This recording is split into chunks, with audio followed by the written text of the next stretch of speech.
Conhecido como filho da promessa, Isaque é um dos personagens que mais oferece um campo de reflexão quanto à vida pura, justa e santa mencionados nas Escrituras. Isaque nasceu fora do tempo, pois a sua mãe, tendo ventre estéril, já tinha 90 anos, e seu pai, com os lombos amortecidos, já tinha 100 anos. E pela fé, como diz o apóstolo Paulo em Romanos 4, Abraão creu em esperança, contra a esperança, de que a palavra de Deus seria poderosa para se cumprir. E desta maneira nós temos o nascimento de Isaque. O nome Isaque significa riso, pois quando veio a promessa pela segunda vez de que Abraão e Sara teriam um filho, eles já eram de idade avançada e ambos riram do mensageiro divino. E daí veio o nome Isaque, riso. Isaque trouxe alegria para o seu lar, mas, por outro lado, foi um filho também que trouxe divisão, porque até o nascimento de Isaque, o preferido do lar era Ismael. Na verdade, Abraão desejava que Ismael fosse o filho da promessa. Ele até pediu a Deus para que Deus o aceitasse como filho da promessa. Entretanto, a linhagem santa deveria descender, não de Abraão e Agar, mas de Abraão e Sara. E desta maneira nós temos então um dos mais belos nascimentos nas Escrituras Sagradas.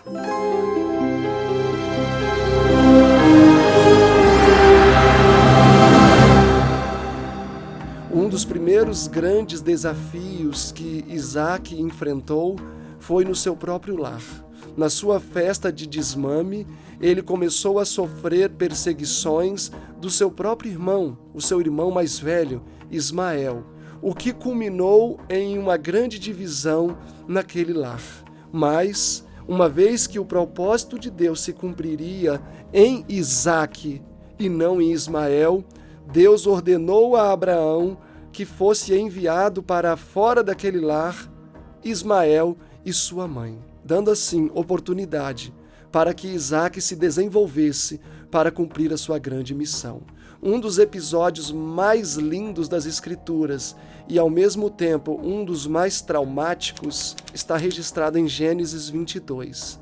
Isaque agora tinha 20 anos de idade e Abraão já tinha 120 anos de idade. E Deus desejou provar a submissão de Isaque. A início, o Senhor não revelou para Isaque quem seria o sacrifício que deveria ser oferecido no Monte Moriá.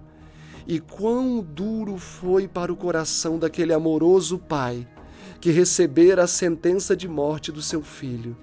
Há 20 anos, pai e filho compartilhavam o mesmo lar.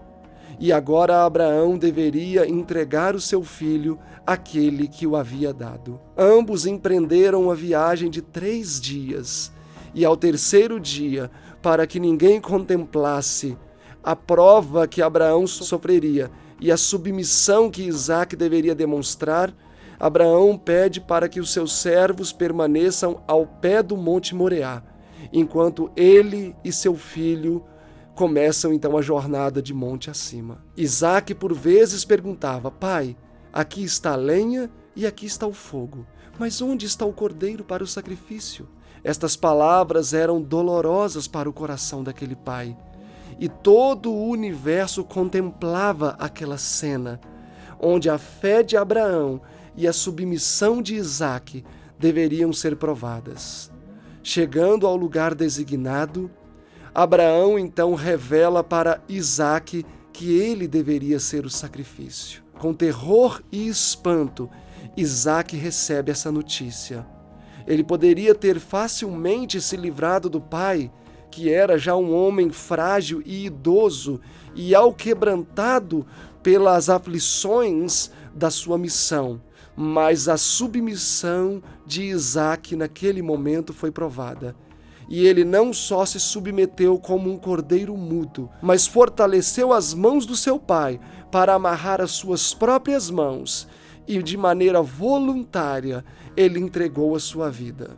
Quando o apóstolo Paulo, em Hebreus 11, faz menção a este episódio, ele diz que Abraão ofereceu o seu filho unigênito em sacrifício. A palavra oferecer é um verbo transitivo direto que denota ação e não somente intenção. Quer dizer, no seu coração, Abraão matou Isaque. É por isso que no mesmo Hebreus 11, Paulo diz que Abraão, em figura, ao terceiro dia, recebeu Isaque dos mortos. Ou seja, de fato, Isaque experimentou a morte através de sua submissão perfeita. Neste episódio, Isaque se torna um perfeito símbolo do nosso Senhor Jesus Cristo, o qual durante 3 dias esteve separado do Pai, preso pelos laços da morte no seio da terra, e ao terceiro dia os grilhões da morte foram rompidos e Jesus ressuscita. O mesmo aconteceu com Isaque, pois na mente de seu pai, Isaque havia sido sepultado ao primeiro dia, ressuscitando assim ao terceiro dia. Depois deste episódio traumático, em que a fé de Abraão e a perfeita submissão de Isaque foi provada, uma vez mais esse jovem mancebo foi colocado em prova com a morte de sua mãe, a quem amava tanto. No entanto, Deus recompensou essa perda lhe dando uma esposa e mais tarde 2 filhos, chamados Jacó e Esaú. Por mais que Isaque tenha sido fruto de um lar polígamo, Isaque nunca praticou a poligamia, permanecendo assim como um símbolo de um lar puro, santo, um lar edênico, como Deus havia instituído com os nossos primeiros pais. A vida de Isaque nos oferece ricas lições, demonstrando que a pureza, que a santidade e que a submissão são elementos fundamentais para o nosso caráter, os quais serão amplamente recompensados por Deus. Se você gostou desse conteúdo e se ele fez diferença na sua vida, deixe o seu like e compartilhe com seus amigos.